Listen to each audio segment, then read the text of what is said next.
My name is Jason Alari, and I serve as the Executive Director of the Historical Society of Carroll County. And we're going to say thank you to the amazing staff here at Grace. And Pastor Matt, can you come up and say hello to the crowd for just a second? Sorry, here. That's okay. I'm here. Hello. Hey, Pastor Matt. Hey, how are you, Jason? Hey. Hello, welcome. Thank you so much. We had a little bit of a technical difficulty, but we got it sorted. Thank you so much for being here at Grace Lutheran Church. Attend to my hat, which says, if you can't read it, pastor warning, anything you say or do may be used in a sermon. And that is, a friend of mine found out that this week when we were having a text conversation, and I told him, you've just inspired me. Yeah, be careful. Thank you so much for being here. We're always glad to welcome the Carroll County Historical Society. I hope that you enjoy your lunch. I hope that you enjoy the speaker. And if we can do anything for you, please don't hesitate to ask. Thank you very much. Thanks. So Laura Bankert, our Outreach and Events Director, will scold me if I don't cover some of the amazing upcoming events and programs that are in store at the Historical Society, so just bear with me for a moment.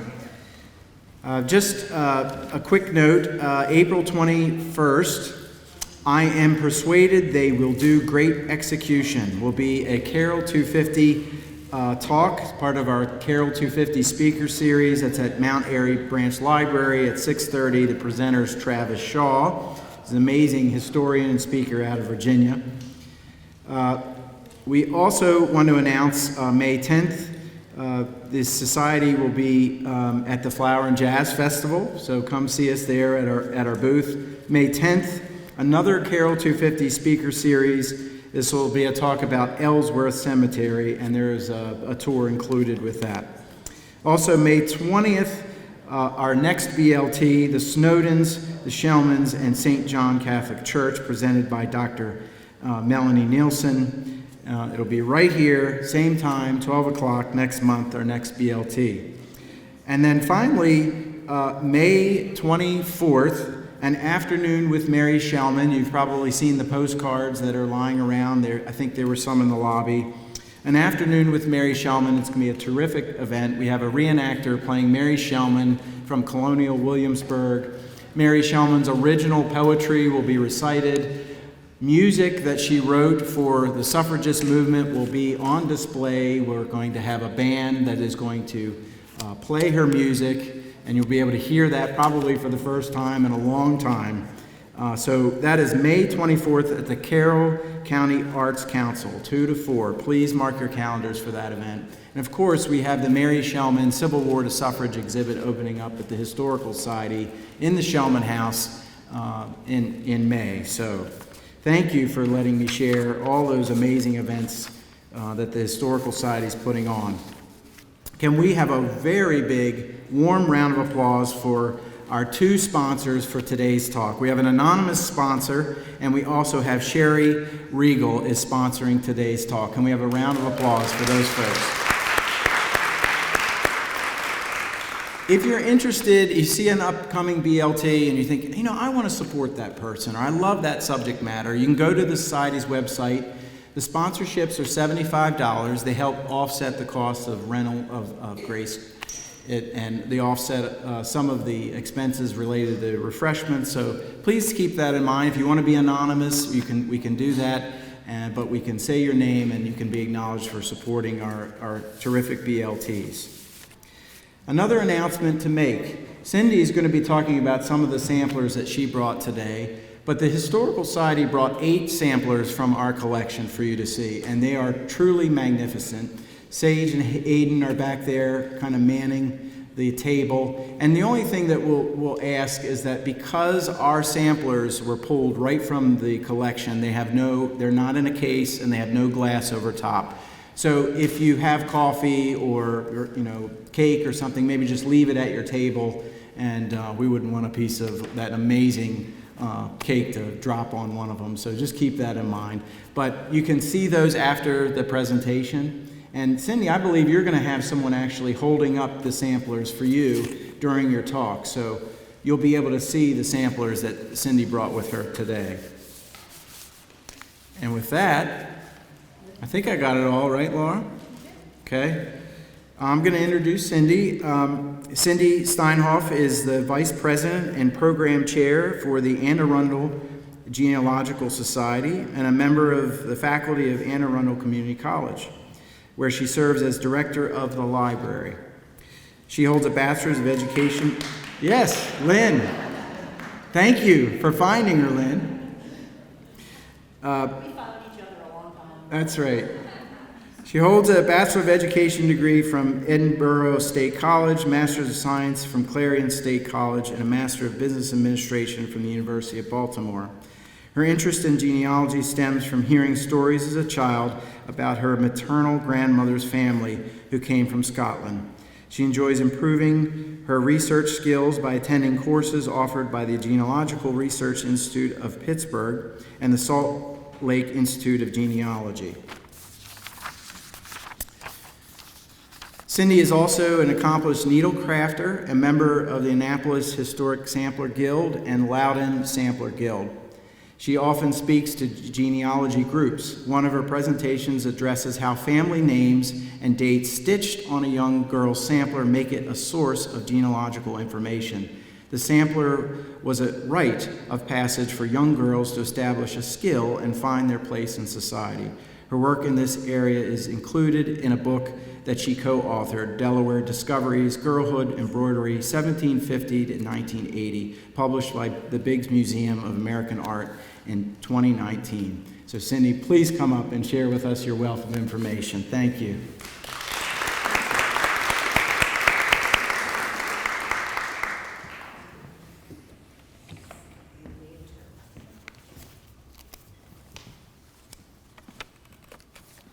I'm really happy to be here today. Lynn and I have been pals for a long, long time. We are both librarians. We were both very active in the Maryland Library Association, and I think frequently we sat across a table at a board meeting of the Maryland Library Association. I spent many years on that board that I can't even count how many years, and I know Lynn was there for a lot of them. So I'm glad that she belongs to this group and that she asked me to come and talk to you. Samplers are really my passion. I love learning about them. I love digging around in research to find out more about the girls and their families. The book that was mentioned about Delaware Discoveries, that was a wonderful experience. We were working on a grant-funded project to find and identify samplers that were made in Delaware. And I can't tell you how many times we would go to a viewing day where people would be invited to bring their samplers in for us to look at.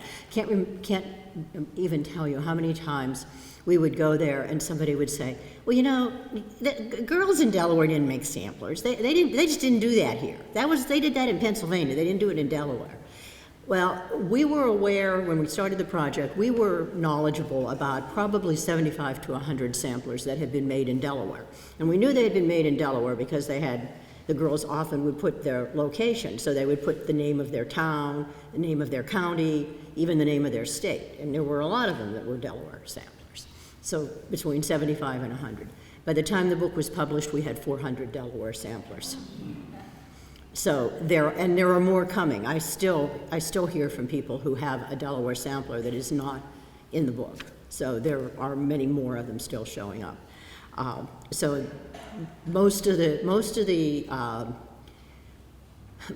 13 original colonies have samplers from girls who made them either at school or at home.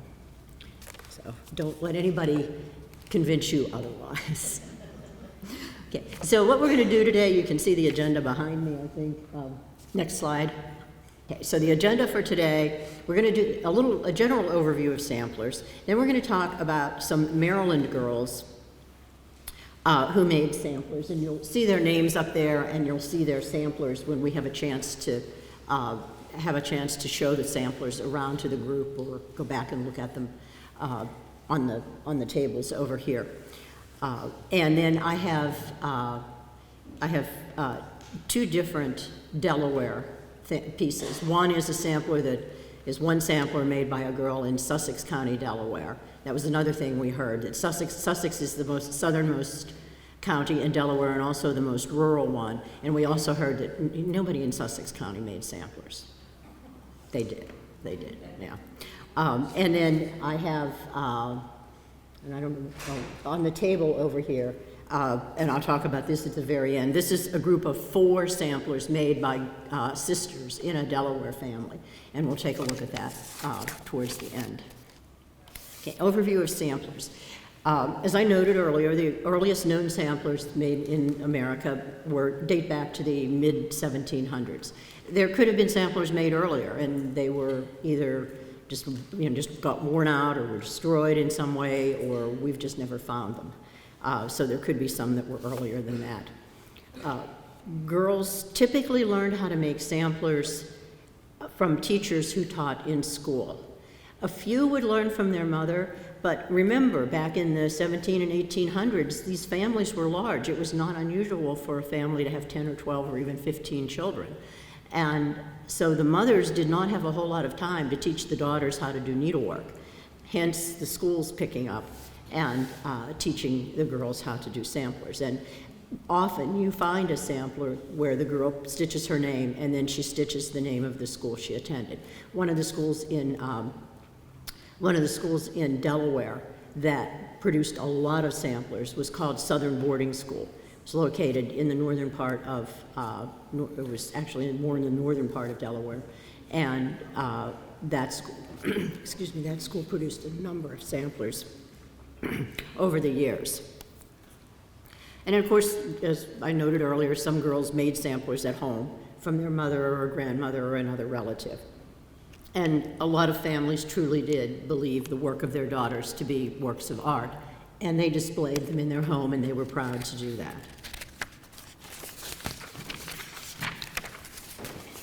Next slide. Okay, what makes a sampler?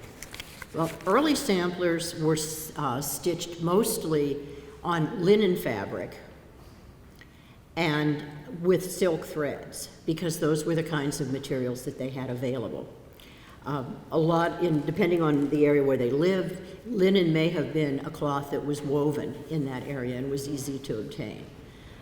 And then they would use silk threads, because that's what most threads were made from back in the early days of sampler making. Cotton threads came into use in the late 1800s, so you started seeing some samplers being made with cotton threads, but they still used linen as the fabric base for the sampler.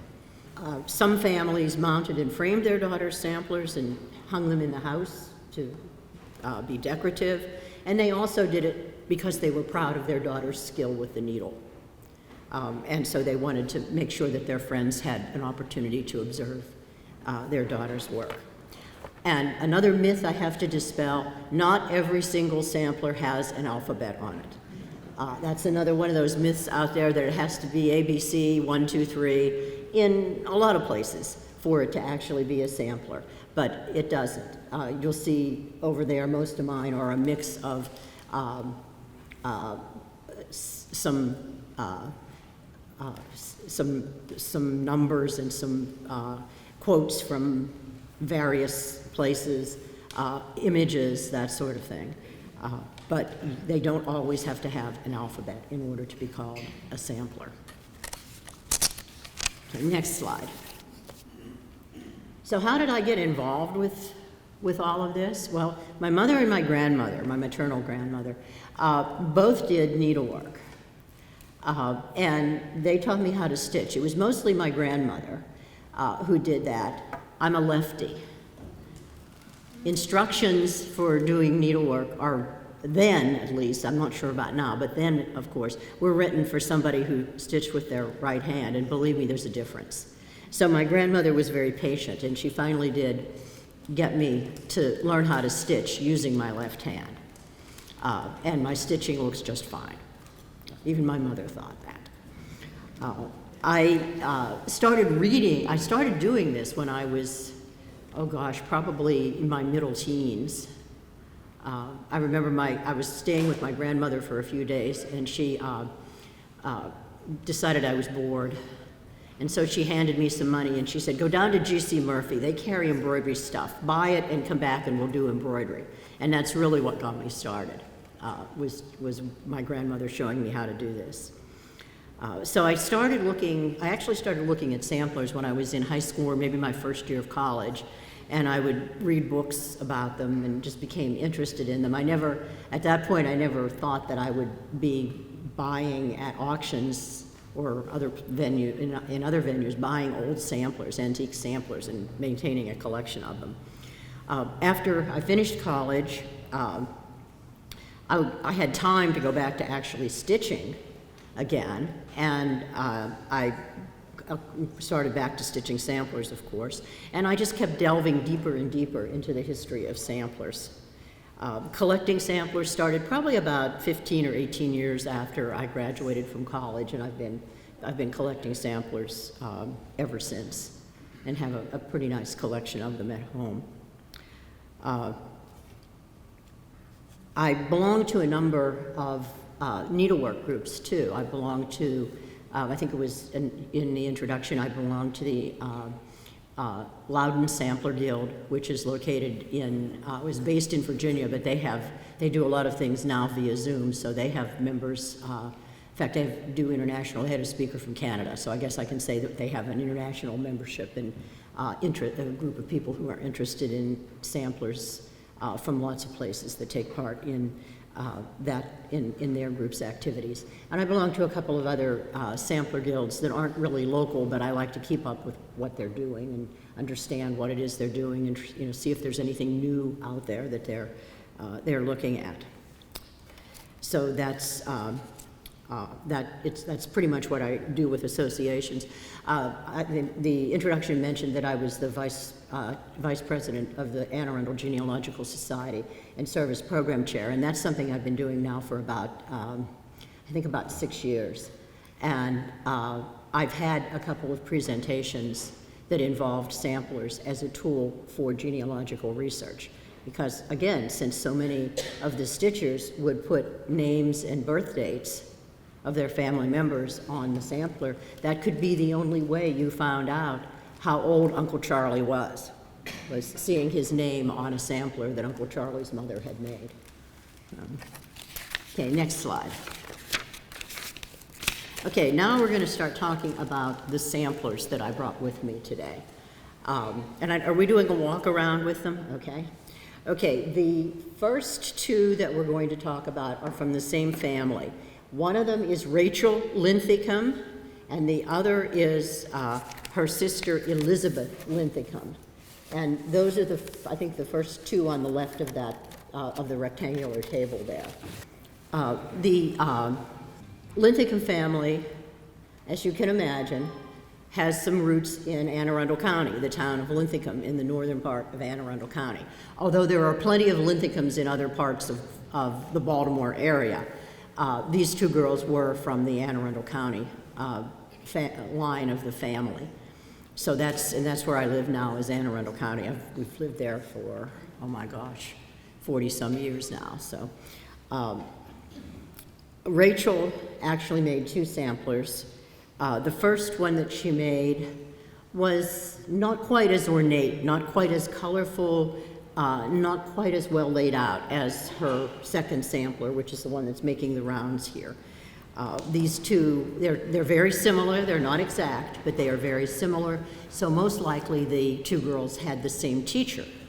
And the teacher probably gave them some latitude in how they wanted their sampler to look.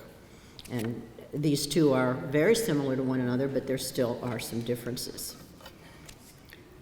Okay, what can I tell you about Rachel? Rachel was born in 1816, and she died in 1892. She married a gentleman by the name of William Corcoran, and they had 3 sons and 4 daughters, so seven children in total. One of their daughters had what I would consider to be a very unusual first name for that time period in America. Now, this was in the early 1800s. one of their daughters was named Louisiana Virginia Corcoran. So was she nicknamed Louise, perhaps, or did they really call her Louisiana? I just find that to be a very interesting name. Elizabeth's full name, she has two middle names. Okay, Elizabeth Linthicum's full name is Elizabeth Anne Bell Linthicum. She completed her sampler in 1893, and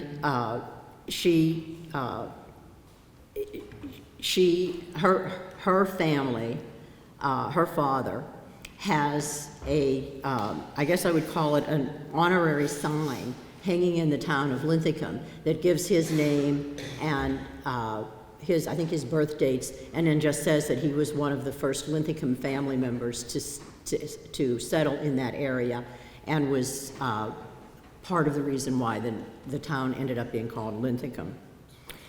So in addition to the samplers, the Linthicum samplers by Elizabeth and Rachel, one other sister and a cousin also made samplers, and those are the other two that are part of my collection. But these are probably the prettiest, the most well done in terms of the samplers from that family. Okay, so we'll leave the Linthicum family, and we're going to go to another sampler, Henrietta Maria Hall, and she's over here someplace on the table. She is from Annapolis, and she stitched her name near the bottom of the sampler, and then she stitched the name of her town, Annapolis. And the name of the town is a little bit larger than her own name. So she must have been very proud to be able to say that she lived in Annapolis and made the sampler there. The other thing that she did that I find kind of interesting is that when she stitched the word Annapolis, she used an uppercase A, and then lowercase NNA, and then an uppercase P, and then lowercase OLIS. So the uppercase A we can understand because that's typically how a town is named. There's a capital letter for the first name of the town. But the P in the middle is kind of, wonder why she did that. And I don't have any, I can't speculate, I don't have any idea why she did it. But it's just interesting that it's clearly an uppercase P. She finished her sampler, and she included a date. She finished her sampler on December 1st, 1827, and that's added to the bottom of the sampler. And of course, she also, as I said, noted her hometown.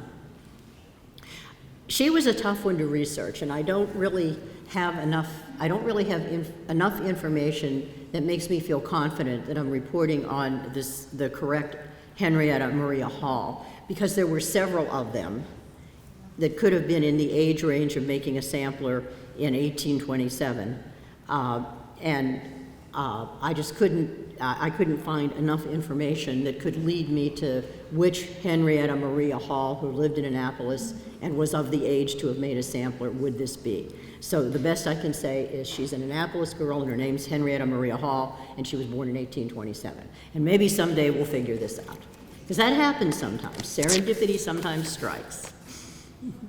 Okay. So we'll move on now to the one sampler that I brought that is not in a frame. And the reason it's not in a frame is that after I bought it at an auction and the sampler was shipped to me, I opened up the box and the frame was falling apart. Whether it was like that before I acquired it, because my recollection is that I just saw what was an image of the sampler, not necessarily the frame. But the sampler is doing quite well over here on the table without a frame, and does quite well in my house without a frame, so I haven't been too eager to take it off to the framers. So again, this is another Anne Arundel County girl, Rachel Sophia Waters. She was born in 1806. She died in 1877 in Anne Arundel County. She included rows of alphabets and some other text on her sampler. And she made another sampler in 1819 when she would have been about 13 years old. but I've not seen that. I've just seen references to her having made another sampler. Of course I don't own it. So, her parents were named Jacob Franklin Waters, and her mother was Martha Hall Mulliken. There's that Hall name used again as a middle name. Lots of Halls in Anne Arundel County. And that middle name does frequently show up for both men and women as a middle name if their surname is not Hall. The Waters family attended St. James Parish, which is in the southern part of Anne Arundel County. It's one of the oldest parish churches in the county, maybe is even the oldest one. And she is buried there at St. James Episcopal Church in southern Anne Arundel County. I think it's 3 sampler girls who are buried in that cemetery. So it leads me to believe that with that many girls making samplers and who were also affiliated with that church, that perhaps there was a teacher in that area, perhaps even someone affiliated with the church who was teaching girls how to do needlework at that time. That's often how it just sort of springs up, and you find girls making samplers. And I think she's buried at St. James in southern Anne Arundel County. And did I mention that she and her husband had 10 children? She had plenty of little ones.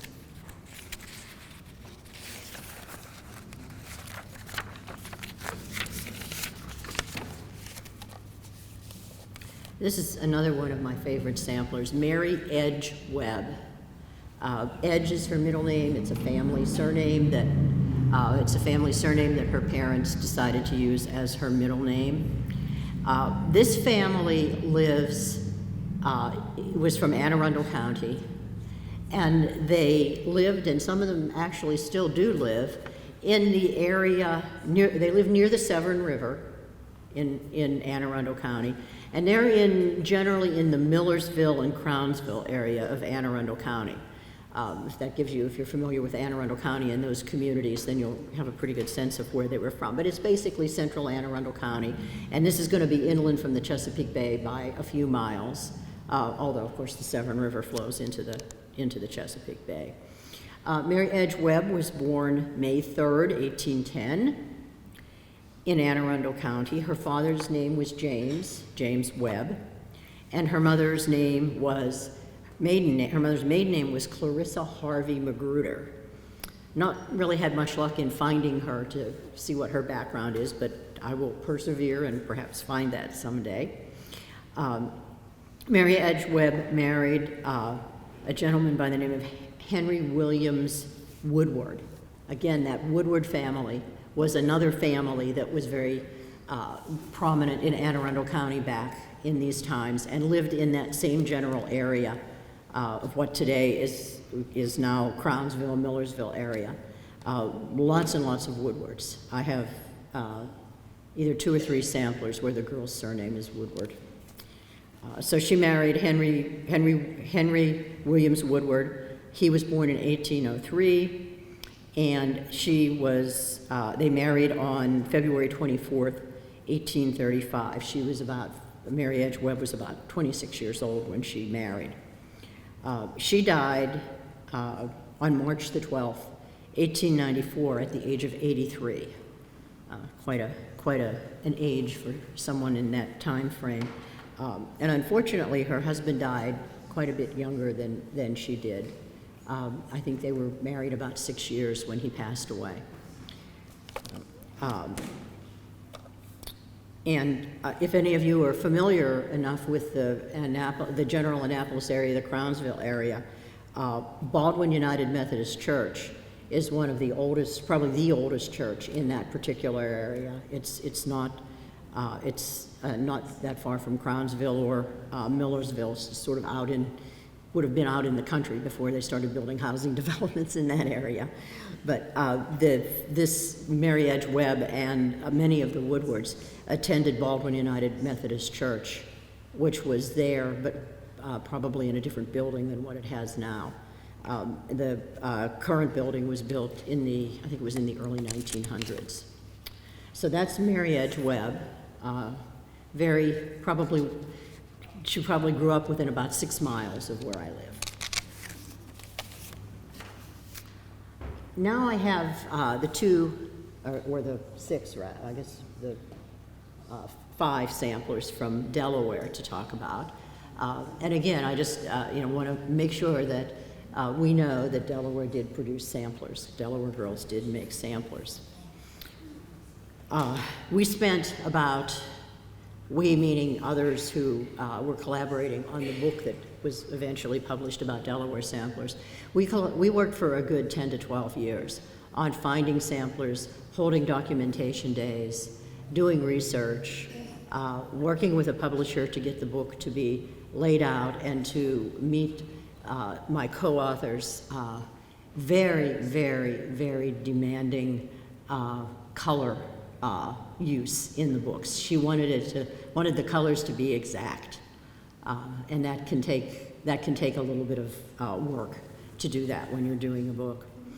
The goal for that was, of course, to prove that Delaware girls did make samplers, and as I said earlier, we had 400 by the time we were done, after having known about perhaps 75 to 100 when we started that project.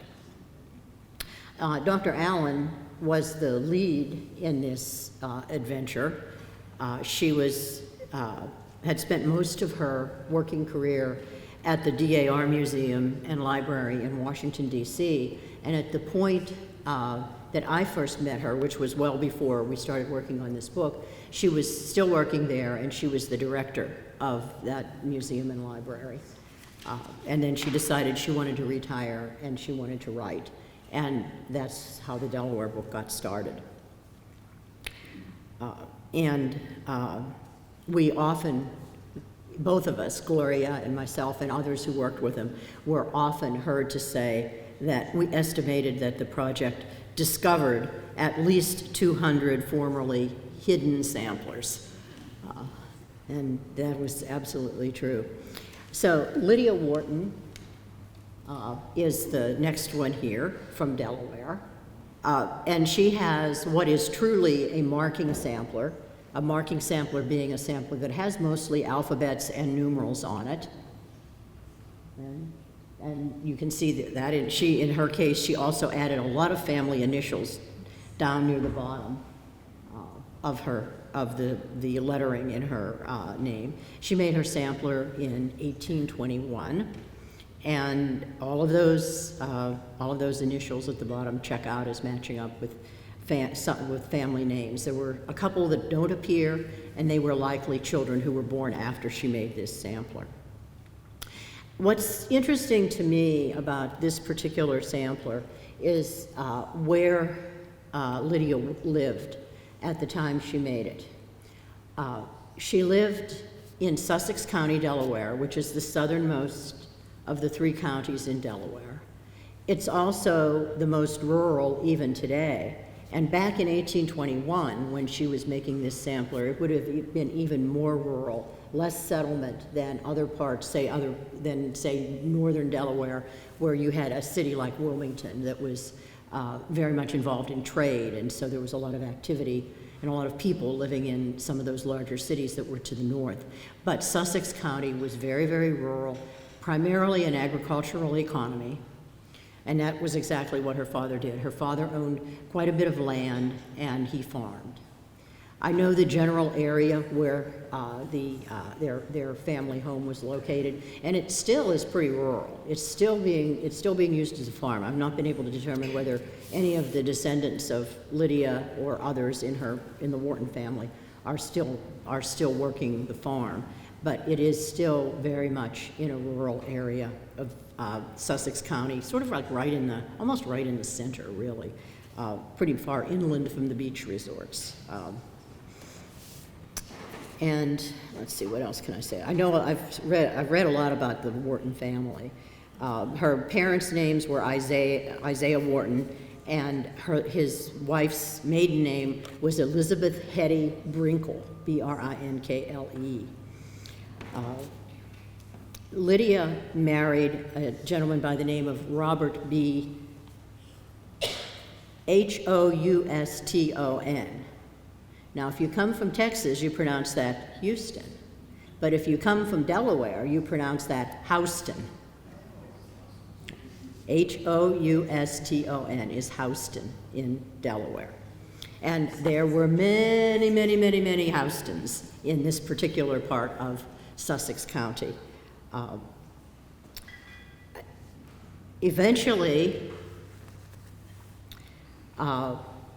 she had a granddaughter who got married, and her granddaughter's new surname after she was married became Toadvine.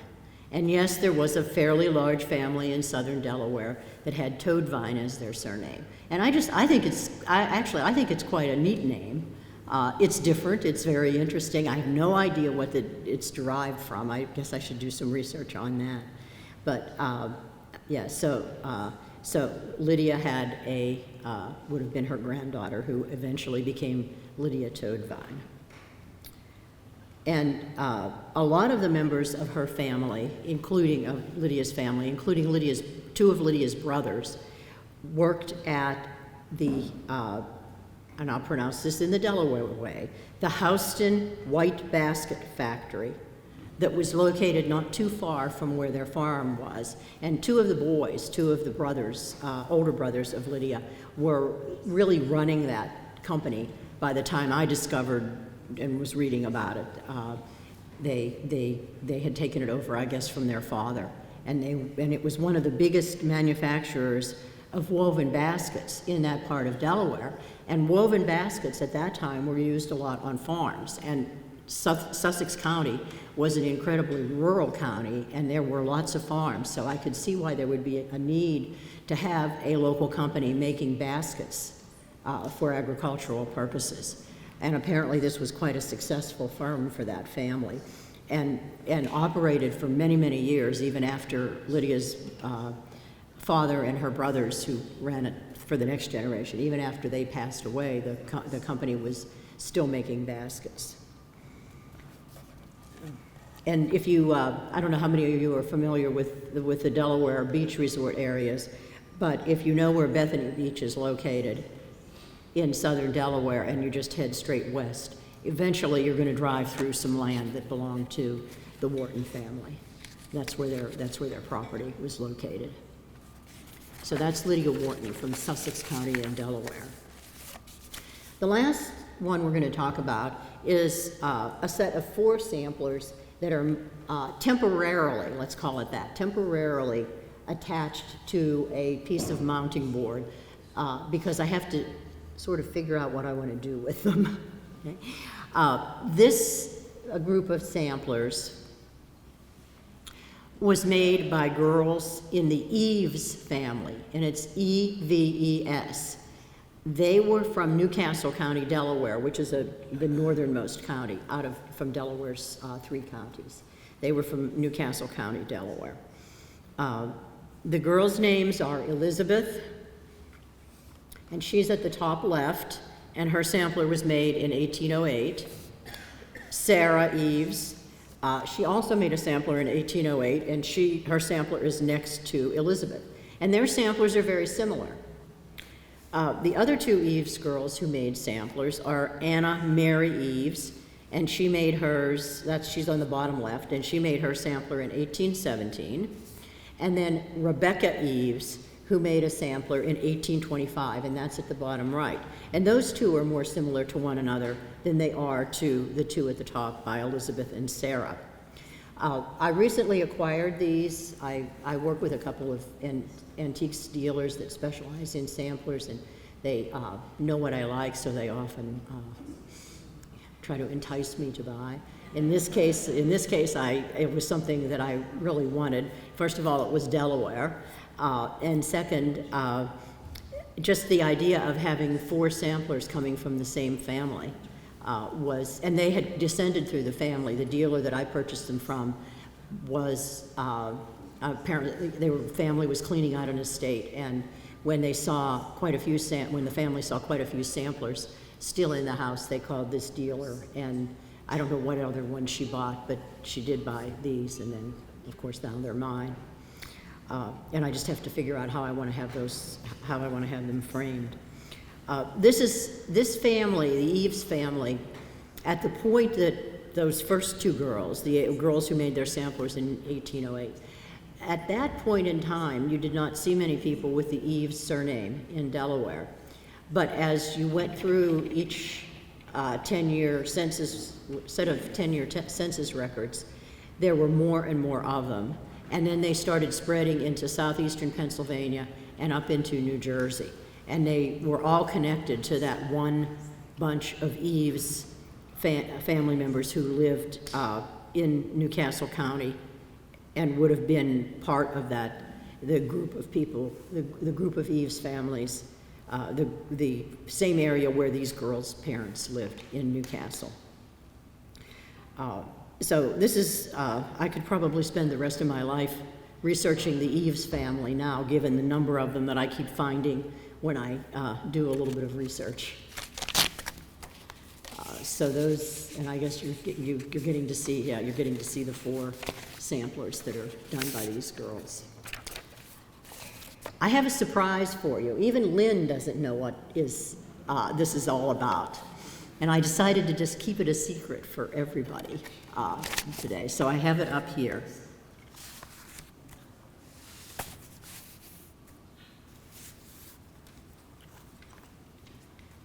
In Carroll County, I think more I think it's more the western part of Carroll County, there was a family that came here from Ireland, and their last name is Birnie, B-I-R-N-I-E.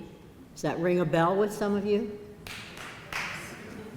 Okay, I have Hester Birnie. Now, this one was made in, she has listed Belfast, and it was dated May 23rd, 1808. And I will, let's put it on, I'd like you to see this because it is absolutely meticulous. I think first of all, she used a very fine count of linen. And the count of linen is the number of threads per inch of a piece of linen. And the thinner the thread, the more threads you can fit in that inch of linen. And also, the other corollary that goes by that is the thinner the thread, the more difficult it is to work with it. And for a young girl to have made a sampler like that while she was still a young girl, and she was, I kind of grabbed her at the last minute. I didn't really think about her much until yesterday, and I decided I was going to bring her. And I forgot to grab my packet of Hester Birnie information. So I don't really have her background, other than I did thoroughly research it before I bought the sampler, as I always do. But I thought that given that there was a Birnie connection in Carroll County, that this might be something that would be of interest to some of you. And so please take a good hard look at it if it's something that you're interested in. Okay. I think, do I have time for some questions? Yes. Okay. Who's going to moderate questions?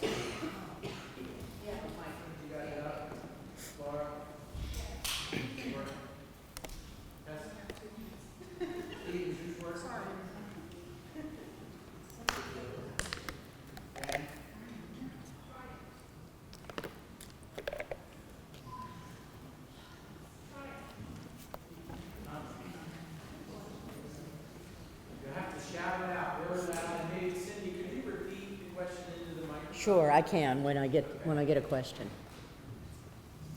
Who's going? Okay. I have a question about the frames. There we go. Thank you. Okay. Good. Okay. I have a question about the frames. Now, obviously, we still have frames. Are all the members do you ever get ones that come with their quote-unquote original frames? What's your strategy? Do you go out and try to find historic frames? Or Well, I don't necessarily look for historic frames. I have one of them today. When it arrived, the frame arrived broken, and I felt like it. In fact, it's the one that's unframed here, wherever she's floating around. Yeah, it's on. Yeah. I was concerned that there would be damage done to the linen from the frame because it was pretty badly cracked. And I chose to leave it unframed for the time being, as a way of protecting it from any further damage, and just pitched that frame that it came in into the trash can. And a lot of old samplers, when you, sorry, okay, I need to move over. Okay, a lot of old samplers, when you buy them, are not framed, because frames, as we know, can break. Perhaps some of the parents couldn't afford to have a sampler framed for a girl. Perhaps they didn't really care that much. I mean, when girls made samplers in school, often it was a school assignment, and it didn't matter whether you liked doing your stitching or not, you still had to do a sampler. And so I'm sure that there are a lot of unfinished samplers stashed away in the back of a drawer in an old house that was built in 1805 or something. You know, I just can imagine that.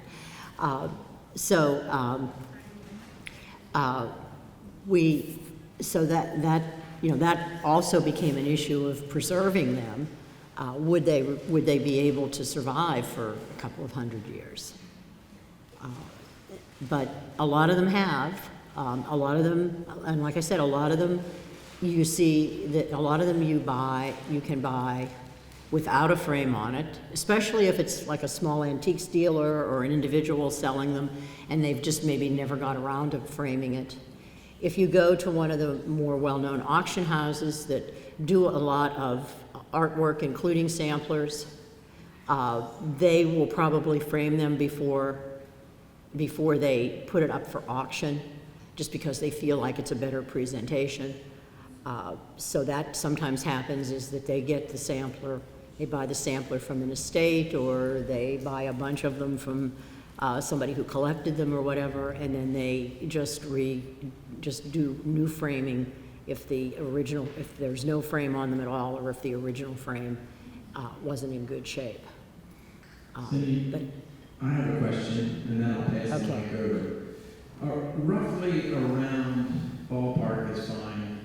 When do we kind of start to see them fall out of favor, like pre-Civil War, after the Civil War, and then what are some of the factors where, they just weren't as popular for young people to do? Okay, so as I noted earlier, you started seeing them in like the 1730s. So think of that as sort of the starting point.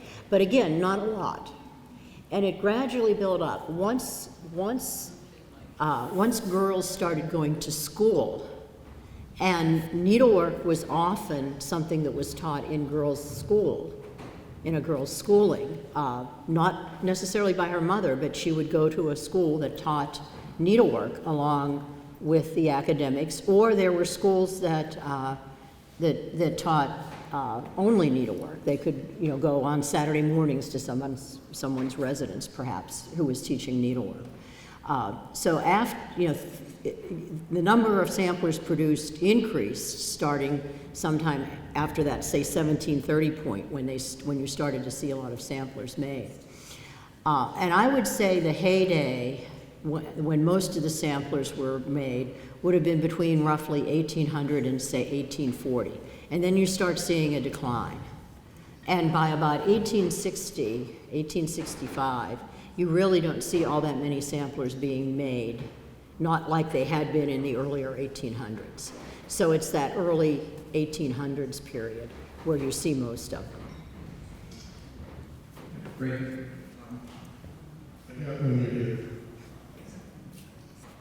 My question, well, first of all, I'll just check that Annapolis, that's polis, is the Greek word for city. So Anna's city? Yes, Yeah. so, when you think of that. That could be, lots of yeah. names. But my question is, have you ever found the materials, like where those needles come from to do that fine work, and the cloth, the silk? Has that had to be difficult? Yeah, they found it somewhere. There must have been, I don't know much about the manufacture of needles, and I really don't know a whole lot about the manufacturing of threads, other than there was a significant industry in making threads, because people sewed, women sewed, they made clothing for their children, so they needed thread for that. And then you have the fancier threads, the silk threads that were used for embroidery. So at some point, somebody figured out how to make those kinds of threads and sell them. I don't really know much about how that all came about. And most likely if you were buying pieces of linen, you could probably, once threads became really available, then you could buy your threads and your linen at the same time, and probably a needle, or needles, plural, as well. Cindy, you said the samplers died out, but what replaced them? Because at one point you said that the needlecraft, if you will, was sort of a way up the ladder. Mm-hmm. And so did needlecrafting die out, or did Well, something else replace it? They probably still did a little bit of needlework, but there was more going on for them. I mean, by the 1860s or so, more girls were going to school.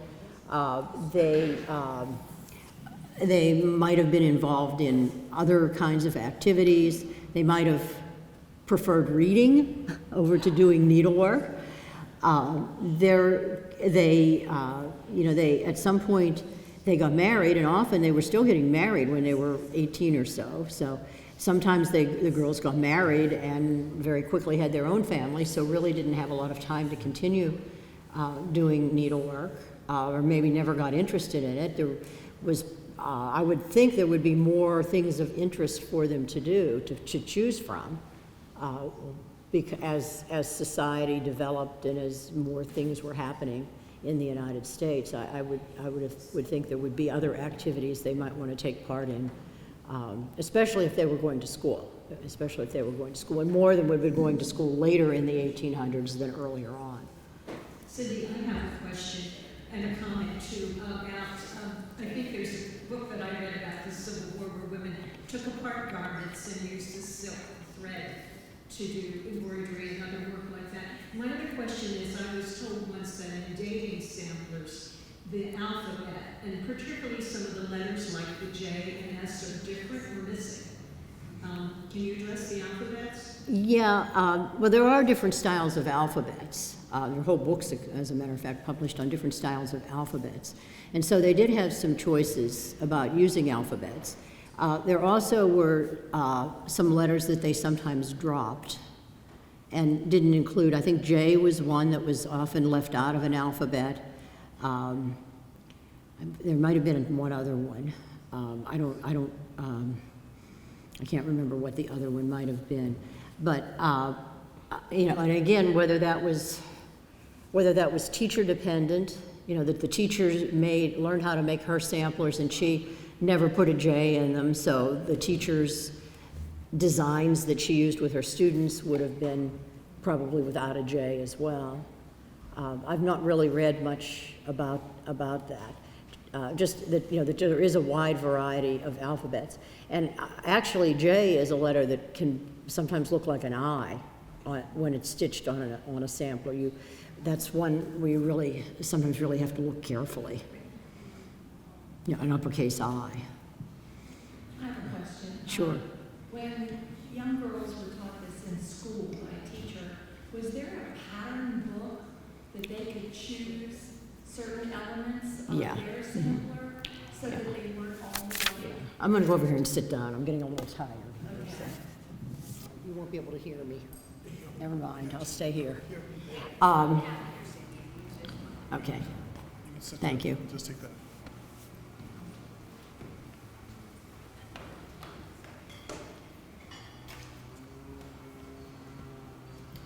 Okay, pattern books. Most teachers have them.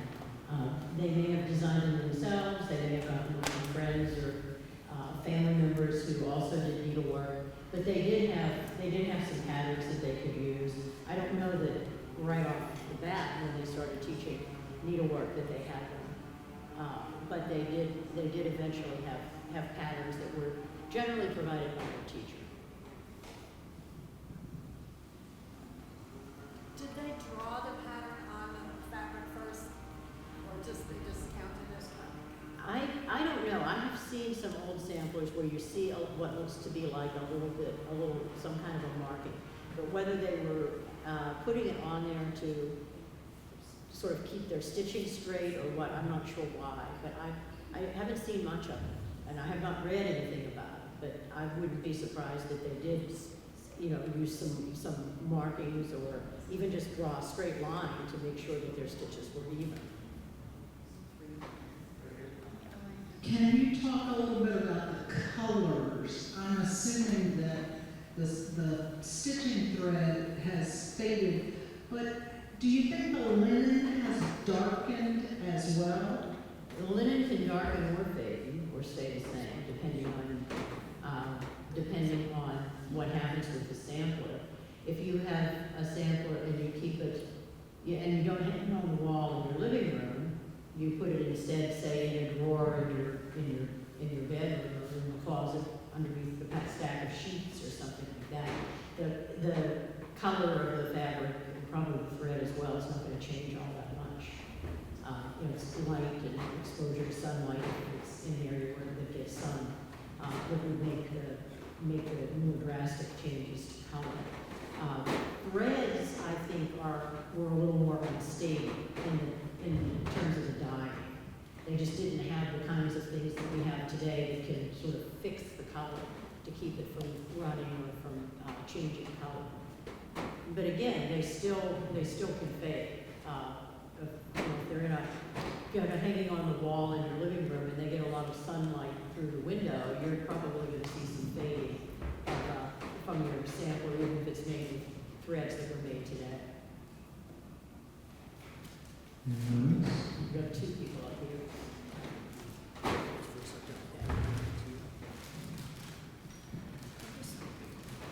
just wondered how you live with them. Do you hang on the walls or do you keep them in the drawers? I have a lot of them hanging on the walls if they're framed. And I try to make sure that if I'm putting an old sampler up there, the frame is stable.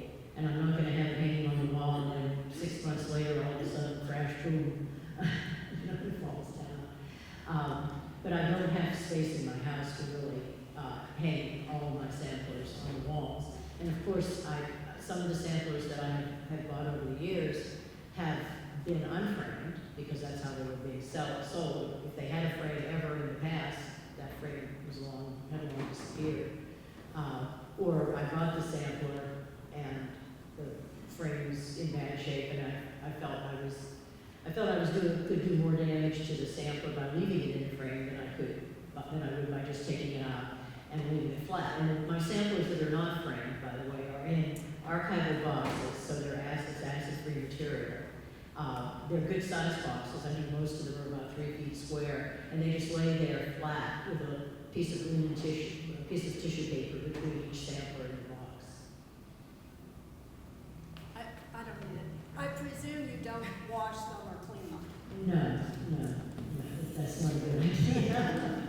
I like these picky linen threads out of the washing machine. Oh, well. That kind of an adventure. I have a friend who, and I can't tell you what product she uses, although she probably has told me, but I have a friend who will sometimes do some spot cleaning. If there's a little dark spot someplace on the linen, on the light-colored linen portion of her sample, she'll try to clean it off, and she's pretty careful with it. I've never noticed anything that looked like she had dropped Clorox on it or anything, but she has done some cleaning herself. I'm not sure I'm brave enough to do that. Just to add on to earlier, I was not, when we were talking about whether or not they gave up on it or if anything replaced any of the stitching, by any chance, did any of these women pass it on to their daughters for this? Yeah. Often if a mother had done stitching as a child, she might teach the child herself, but she was more likely to send her to a school that offered needlework. And lots of schools for girls, or schools that were co-ed and had separate classes for girls and boys, lots of schools offered needlework to at least get the girls started, because that was something that a lot of parents expected. They expected their daughter to be able to do nice needlework. If for nothing else other than to put the initials of the family on the cloth napkins that they would use at dinner or whatever. Yeah. We, on this side? I'm just wondering, how far west do the samplers go? Do you see a sampler?